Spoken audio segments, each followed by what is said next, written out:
Her love story began with a brooch she gave back, and it ended with a brooch she kept with her until her last day. The majority of her jewels disappeared, yet the love story, entwined with each and every ornament, survived the empire itself. In this video, we will trace the love story of the last Tsar and his Empress, from the shy gift of a young heir to the magnificent creations of Faberge, from secret letters and tender tokens to the treasures carried into exile.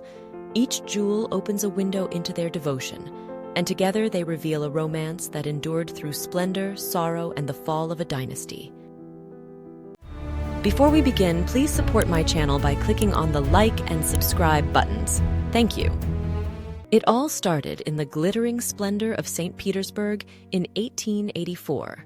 She was Princess Alix of Hesse, a shy 12-year-old, visiting for the wedding of her elder sister Ella to Grand Duke Sergei Alexandrovich, who was the uncle of the Tsarevich. He was that very heir, Nicholas, a thoughtful 16-year-old boy. The marriage of their relatives was a stroke of fate, creating a family link that would allow them to meet again over the years. Amidst the formalities of an imperial wedding, these two teenagers found in each other a simple, instant connection. The innocent games they played that summer in the magnificent parks of Peterhof soon grew into something more. There's a lovely legend that they even etched a sweet secret message on a window pane of the Italian cottage. "Nicky and Alex, we love each other." For a young man who was famously reserved in his diaries, Nicky was uncharacteristically open about his feelings from the start. He confided to his journal a simple, heartfelt dream: to one day marry Alex. It's a rare emotional entry in his otherwise factual records, a little spark that hints at the great love story to come. He was so taken with her that he decided to give her a gift. He reportedly asked his mother, the Empress Maria Fyodorovna, for a diamond brooch to present to the young princess. Shyly, Alex accepted it. But then, the very next day, something changed. She found Nicky and quietly pressed the brooch back into his hand. You see, Alex was a granddaughter of Queen Victoria, and her upbringing was thoroughly, properly English. For a young lady steeped in that strict etiquette, accepting such a valuable and personal gift from a young man was simply not done unless you were engaged. It was an improper gesture, and her decorum won out over her heart. The story goes that a hurt Nicky, not knowing what else to do, then gave the brooch to his younger sister, Xenia. And just like that, the first piece of jewelry in their story was returned. It's quite telling, isn't it, how a simple rule of etiquette could set the stage for such a grand romance. What followed were 5 long years of separation and waiting. A crucial moment came in 1889, when a 17-year-old Alex returned to St. Petersburg for a 6-week visit. By now, their childhood affection had deepened into something much more serious. It was during this stay that Nicky's feelings were truly cemented. He wrote in his diary that he had loved her for a long time, but since her visit, his love grew deeper and stronger. This was no longer a fleeting crush. It was a profound conviction. But their path was anything but easy. They faced formidable obstacles from all sides. Nicky's father, the imposing Tsar Alexander III, had his own plans. He envisioned a strategic political alliance for his son, likely with a French princess to strengthen ties with France. Alex, from what he considered a minor German house, was not part of that plan. On her side, the barriers were just as high and far more personal. Alex was a devout Lutheran, and to marry the heir to the Russian throne, she would have to convert to Russian Orthodoxy. For a young woman of such deep faith, the thought of abandoning the religion she had been brought up in was a source of immense personal turmoil. Their connection was sustained almost entirely through letters, a lifeline of affection across a divided Europe. It's said they were often passed secretly through Alex's sister, Ella, who was sympathetic to the young lovers. They wrote to each other in English, which became their own private language, a world they built for themselves away from the prying eyes of disapproving courts. And in a beautiful echo of their first meeting, Alex even gave Nicky a secret nickname in a letter to a friend. She called him the brooch person, or Broschenmensch in German. Clearly, his gift had made a lasting impression. And that little brooch he gave her? Its story could have ended there, a forgotten token of a youthful affection. But it didn't. In fact, a rather beautiful and romantic legend grew around this returned gift, and I promise we will revisit it later in our story. For now, though, their courtship had to navigate a minefield of royal duty and family disapproval before another jewel could be offered. This time, one she would keep forever. After 5 long years of waiting, the stage was set for a resolution in the spring of 1894. The royal families of Europe gathered in Coburg, Germany, for the wedding of Alex's brother, Ernie. It was the perfect opportunity. Nicky, having finally won his father's reluctant permission, knew this was his moment. He went to Alex and proposed, and she, to his devastation, said no. The issue was still her faith. The choice between the man she loved and the religion she had been raised in was a torturous one, and she could not bring herself to make the leap. But their family, and especially her sister Ella, who had already made the conversion to Orthodoxy, gently intervened. They talked with her, reassuring her that the two faiths were not so far apart. By the next day, after a night of deep reflection and prayer, Alex had made her decision. She would accept. She would become his. On April 7th, their engagement was officially announced. For Nicholas, it was a moment of pure, unadulterated joy. He poured his heart into his diary that evening, writing, "A wondrous, unforgettable day in my life, the day of my engagement to my darling, beloved Alex." You can almost feel the weight lifting from his shoulders in those words. The long, uncertain wait was finally over. And with her yes, an avalanche of magnificent jewels followed, as was fitting for the future Empress of Russia. Among the engagement gifts was a truly spectacular piece, a large brooch in the form of a bow, holding a locket with an immense sapphire. It was a very grand and heavy jewel, typical of the mid-19th century style, designed to make a statement. Like so many of the Romanov treasures, its fate is a mystery. Researchers believe it was sold at a private auction in London in 1927 and has since been lost to the world. But alongside these grand, almost formal pieces, were gifts that spoke more intimately of Nicky's personal affection. The first of these was a Faberge brooch, and we know this with such certainty because the actual receipt has survived. It's dated August 10th, 1894, and it details a gold-mounted brooch centered with a stunning Siberian aquamarine and surrounded by a delicate lattice of diamonds. It was made by Faberge's workmaster, Henrik Wigström. This wasn't a state gift or a family heirloom. This was a personal, intimate choice from Nicky to his fiancée. Another significant jewel from this period was the Boucheron pearl coronet. Nicky purchased it for Alex while visiting her and Queen Victoria at Windsor Castle.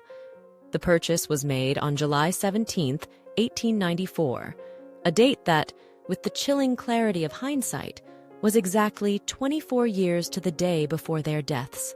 It's a detail that sends a shiver down your spine. The coronet itself was exquisite, a delicate circlet of diamonds and teardrop pearls. It was clearly a favorite of Alexandra's. We see her wearing it in beautiful portraits taken in 1898, and again in the official photographs marking the Romanov dynasty's tercentenary in 1913. It was one of the personal pieces she took with her into exile in Tobolsk after the revolution, a precious reminder of that happy summer of their engagement. But as fate would have it, their joy was to be tragically short-lived. That autumn, the health of Nicky's father, Tsar Alexander III, took a sudden and fatal turn. He passed away on November 1st, 1894. At just 26 years old, a shocked and unprepared Nicholas was now the emperor of all the Russias, and Alex, who had been summoned to the Tsar's bedside, was received into the Russian Orthodox Church the very next day, taking the name Alexandra Fyodorovna. Their wedding took place on November 26th, just a week after the Tsar's funeral. The court was in deep mourning, so there was no grand celebration, no joyous reception, and certainly no honeymoon. The ceremony in the Grand Church of the Winter Palace was a somber, subdued affair. It's a heartbreaking image, isn't it? Alexandra herself later wrote to her sister about the day, saying, "Our wedding seemed to me a mere continuation of the funeral liturgy for the dead Tsar, with one difference. I wore a white dress instead of a black one." Their new life together began not with a celebration of love, but under the heavy shadow of death and duty, a poignant and ominous start to a reign that would change the world forever. Once they were married, their quiet, private life began, and with it, a tradition that would become legendary. While their public reign had begun under a shadow, their personal world was filled with light, expressed through the most exquisite gifts imaginable. This was the era of Faberge, and Nicholas used the master jeweler's art to create a unique language of love for his wife. The most famous of these were, of course, the Imperial Easter eggs, and the very first egg he gave her as Empress in 1896 is perhaps the most deeply personal of them all. Known as the rock crystal egg, it was not just a beautiful object, but a miniature album of her most cherished memories. The egg itself is made of flawless rock crystal, but when a cabochon emerald at the top is pressed and turned, a mechanism inside reveals a series of 12 tiny, exquisitely painted miniatures. Each one depicts a place that held special meaning for Alexandra from her life before and with Nicky: the newest palais in Darmstadt where she was born, Windsor Castle, her grandmother's home, Balmoral in Scotland, and, most touchingly of all, Vesta Coburg, the fortress where she had finally accepted his proposal. It was a gift that said, "I know you, I remember our story, and I cherish every part of it." That same year, 1896, also saw their magnificent coronation. For this momentous occasion, Nicholas commissioned another extraordinary piece from Faberge, a brooch in the form of a rose. This wasn't just any rose, it was a masterpiece crafted over a year by the jeweler August Holmstrom. The design was meant to feature a bud of small stones, but in the final creation, it was centered on a massive yellow diamond with a reddish hue. The finished brooch was even more spectacular than the original sketch, featuring not one, but two enormous yellow diamonds, each weighing around 22 carats. This jewel was a statement of imperial grandeur, a coronation gift worthy of an empress. Sadly, after the revolution, this magnificent rose was lost. It was likely dismantled, its historic and artistic value sacrificed for the price of its stones. 2 years later, in 1898, came another Easter, and another egg that speaks volumes about their growing family. This was the Lilies of the Valley egg. The shell is covered in a beautiful translucent pink enamel, Alexandra's favorite color, and adorned with sprays of her favorite flowers, the lilies of the valley, fashioned from pearls and diamonds. It is designed in the Art Nouveau style she so admired. But of course, the real magic of a Faberge egg is its surprise. When a pearl button on the side is turned, 3 miniature portraits gracefully rise from the top of the egg: Nicky in his military uniform and their first 2 daughters, the little Grand Duchesses Olga and Tatiana. The back of the portraits is even engraved with the date of that Easter, April 5th, 1898. It is such a tender and intimate gift, a tiny, perfect portrait of their happy young family. But their gifts weren't only for grand occasions like Easter. They were also for the quieter, more human moments, even moments of sadness. In the autumn of 1898, the imperial family's holiday was overshadowed by the news of the death of Queen Louise of Denmark, Nicky's maternal grandmother. He had to travel to the funeral, and it meant that for the first time since their wedding, he and Alexandra would be separated for a significant period. He wrote in his diary how hard the thought of parting was. The day before he left, on October 2nd, he presented Alexandra with a comforting souvenir, a beautiful brooch with a large, rare black pearl surrounded by 8 big diamonds. It was entered into her jewelry inventory simply as a gift, in memory of His Majesty's departure to Denmark. When he returned a few weeks later, they were photographed together, and in that picture she is wearing her black pearl and diamond brooch. The following year, 1899, brought a gift that was a pure, unadulterated declaration of love. The bouquet of lilies clock egg is one of the largest Faberge ever made. The egg itself is a clock, coated in a warm, sunny yellow enamel. But the clock's hand is what makes it so special. It's in the shape of Cupid's bow and arrow. The egg is crowned with a stunning bouquet of white agate lilies, representing purity, which emerge from a wreath of gold roses, the eternal symbol of love. The message couldn't be clearer. Time passes, but our pure love is eternal. It is such an incredibly romantic and thoughtful piece. Looking at these early gifts, you can see the story of their life unfolding, through memories of their courtship, portraits of their children, and tender symbols of their unbreakable bond. By 1900, Alexandra had truly found her voice as an empress, and, more importantly, as the recipient of some of the world's most exquisite jewelry. The pieces she received during this period reveal not just the fashions of the Belle Époque, but Nicholas's deep understanding of her personal taste and his lavish generosity toward his beloved wife. The emerald parure that appeared around 1900 perfectly captures both the spirit of the age and Nicholas's devotion. Working with two of Russia's most prestigious firms, Boleyn and Faberge, Nicholas commissioned a coordinated set that would become one of Alexandra's most photographed pieces. The tiara itself was a masterpiece of Edwardian design, featuring alternating ribbon and scroll motifs with emerald and diamond floral elements nestled in the center of each scroll. The largest emerald, positioned prominently at the front, was described as a quadrangular sugarloaf cabochon, weighing approximately 23 carats. The materials spoke to the global reach of the jewelry trade.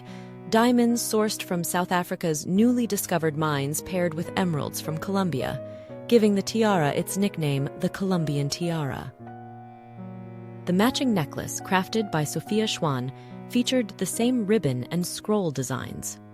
What's particularly fascinating is that 3 of the cabochon emeralds were cut in a distinctive high pyramid shape, a technical detail that showcases the exceptional skill of the gem cutters involved.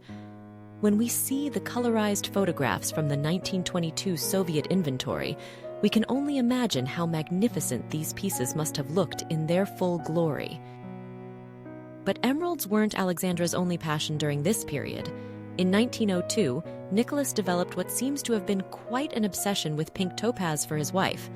In April and May of that year, he purchased from Faberge a necklace featuring 13 topazes and a pendant brooch with 2 topazes, paying 4,000 rubles for the set.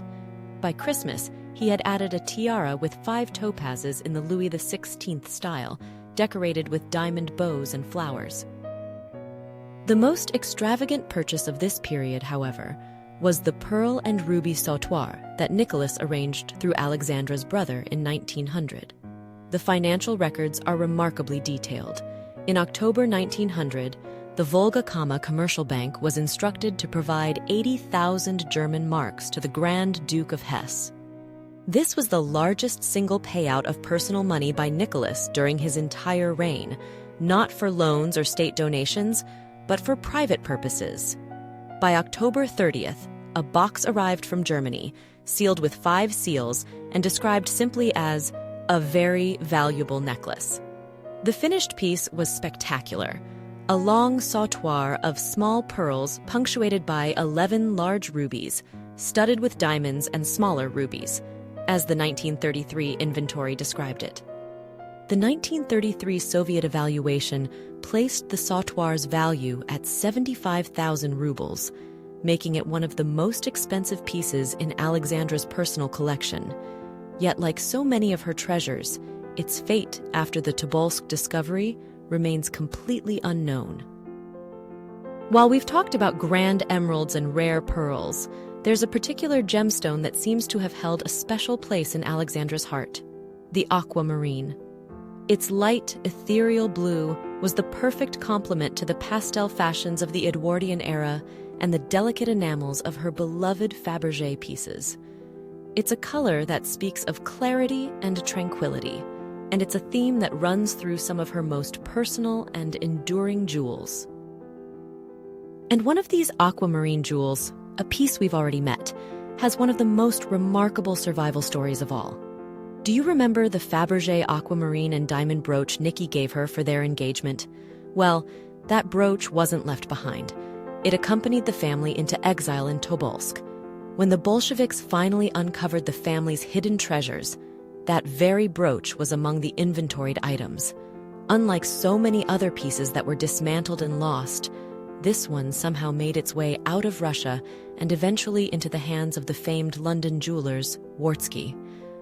It's a small miracle, really, that in a story so defined by loss, this early token of their love managed to endure. It still exists today, a tangible link to that happy summer of 1894. But there is another, far grander aquamarine jewel in her collection, one with a much more mysterious past, the Coke Aquamarine Kokoschnik. Created around 1910, this tiara is a masterpiece of German design, featuring a stunning line of rectangular aquamarines set in platinum and gold in the traditional Russian kokoschnik or headdress style. What's so fascinating is that while it was undoubtedly part of Alexandra's personal collection, its path after the revolution is incredibly murky.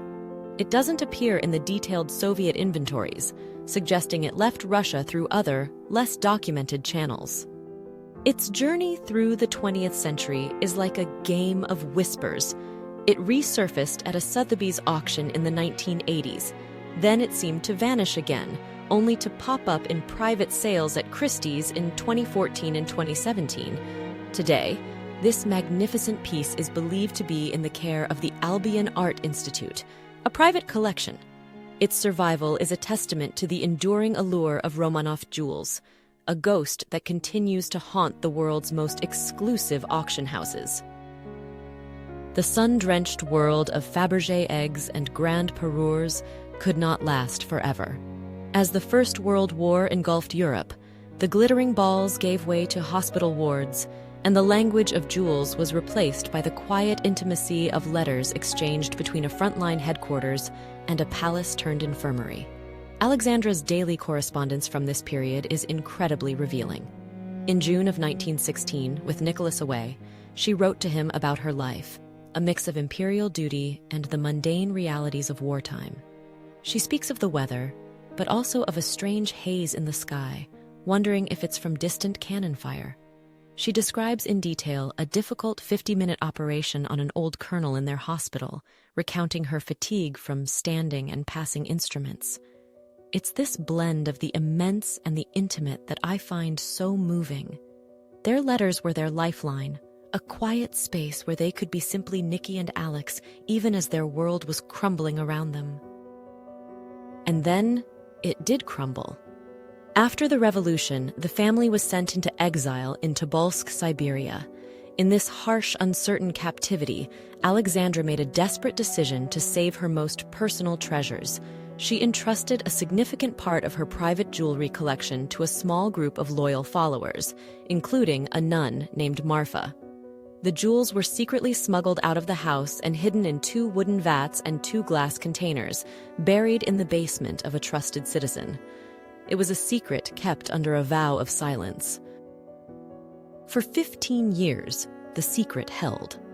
But in 1933, the Bolshevik secret police, after years of searching and what were surely brutal interrogations, broke the nun's vow.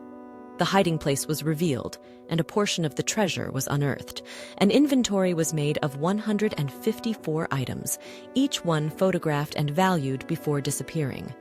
To give you an idea of the scale, item number 2 on that list was a spectacular diamond crescent brooch, a gift from the Turkish Sultan, valued by the Soviets at a staggering 310,000 rubles. Also on that list were heartbreakingly personal items. The tiny surprises from some of the Faberge eggs, like a diamond 4-leaf clover and a locket with a miniature of her son, Alexei, all now considered lost forever. So, what became of this incredible collection? The vast majority was tragically lost, dismantled and sold for the value of its stones, its historic craftsmanship erased forever. A precious few, like the engagement aquamarine brooch, miraculously survived and can be seen today. and many more simply vanished, leaving behind only a description on an inventory list or a ghostly image in a black and white photograph. And this brings us back full circle to where we began, with a brooch. The story of Nikki and Alex is framed by two such jewels, and in the space between them lies the entire narrative of their love. The first you'll remember was that small diamond brooch he offered her as a boy in St. Petersburg, and this is where a beautiful, though likely embellished, legend was born. It's a story so romantic you wish it were true. The legend goes that Nikki, heartbroken but ever hopeful, kept that very same brooch for 10 long years. And then, in the spring of 1894, on the day she finally accepted his proposal in Coburg, he presented it to her once again, the same token of his childhood affection, now a symbol of their destiny. In this version of the story, this single brooch became her most treasured possession, the one she spoke of in her letters, the one she kept with her always. And tragically, it was a fragment of this same faded brooch that was supposedly found in the ashes at the mine. It's a beautiful thought, isn't it? The kind of detail that turns history into a fairy tale.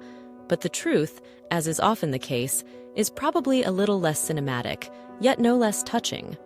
Most historians, looking at letters and diaries, believe they were two different brooches. In her own diary entry on the day of her engagement, Alex wrote that Nikki had given her a lovely brooch, using the indefinite article, which she likely wouldn't have done if it had been the very same memorable one from their childhood. And beyond the words in her diary, there's the simple matter of the jewels themselves. The gift from a 16-year-old boy, even an heir to the throne, was likely a pretty but modest token of affection. But the fragment found in the ashes at the mine was part of a significant diamond jewel, hardly a simple brooch. It's difficult to reconcile the idea of a small childhood gift with the substantial jewel an empress would carry as a precious talisman to her final moments. So which brooch was it, whose fragment was found in the ashes? Accounts from those who knew the empress and from the investigation itself point to a different piece, a brooch Nikki gave her in England during that happy summer of their engagement. This was the one that became her talisman. Investigator Nikolai Sokolov's catalog of items recovered from the execution site lists a part of a jewelry item with diamonds under number 52, and a lady-in-waiting later confirmed that it was the remnant of that very brooch, the one the Empress had always carried with her. So, while the legend of the single destined brooch is likely just that, a legend, the reality is just as poignant. The story isn't about one jewel, but two. I'm so curious to know what you think. Do you prefer the romantic legend of the single destined brooch, or does the reality of the two jewels tell a more powerful story? And what about all the other incredible gifts Nicholas gave her? He clearly put so much thought into each one, from the deeply personal Easter eggs that chronicled their life together, to the grand parures that reflected her personal taste. For a final, slightly magical question, if just one of these lost masterpieces, the coronation rose brooch, the magnificent emerald tiara, the Boucheron pearl coronet, could reappear today at an auction or in a museum, which one would you most want to see again? I would love to read your thoughts in the comments below. Thank you so much for spending this time with me. If you enjoyed this journey into the Romanov jewelry box, please consider leaving a like and subscribing for more stories from history's most fascinating collections. Jewels may fall silent, but their stories never do.